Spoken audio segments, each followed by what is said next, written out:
Hey folks, so I made a short TikTok on this topic, and I wanted to revisit it. So the TikTok was about when to stay alive in Valorant.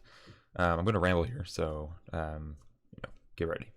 In Valorant, sometimes it can be more important to play your life, and sometimes it can be more important to play for kills. It wholly depends on the situation, depends on your judgment. When it comes to staying alive, there are a few things that you should probably assess first. If you can get more than one kill, if you can get more than your life is worth by staying in a certain position or by playing in a certain position, then 100% take it.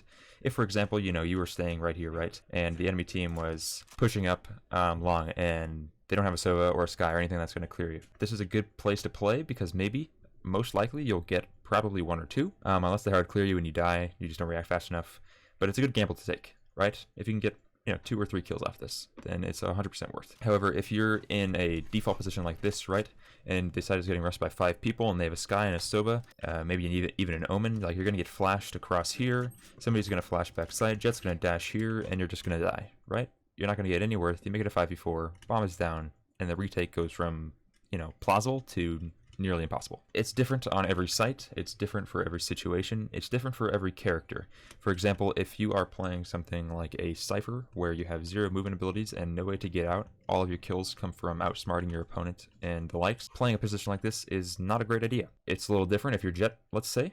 If you're Jett, you can get you can play an off angle here, get a kill and dash out, right? And then into safety, and then get off site, and then it's a 4v5, and the enemy team is a little bit more lost. I'm trying to keep it brief, but there are a few things more that I want to talk about. Ultimately, playing your life and playing for kills comes down to your agent, it comes down to your position, and it comes down to your comfortability in said position, and etc. In a coaching session the other day, I talked about positioning, and I don't want to go into position too much because it's going to be a separate video, but for example, if, like I was saying earlier, maybe C on Haven is getting rushed by 5 people, and you have a close position here, right, and you can get one and dash out, or if you have a position over here, this is a horrible spot, by the way, but let's say this is actually, you're on attack side, and this is a better spot if you're on attack side, right? Still a little rough because of the logs peak and the garage peak, but let's say you're in this position on attack side, right? How do you know if you should play your life or if you should play for kills here?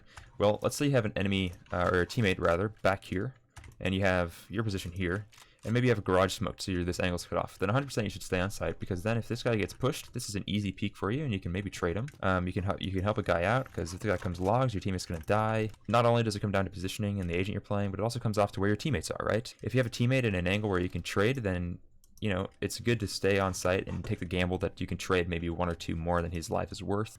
So it comes down to all of this you can learn by just playing the game. Second, your agent.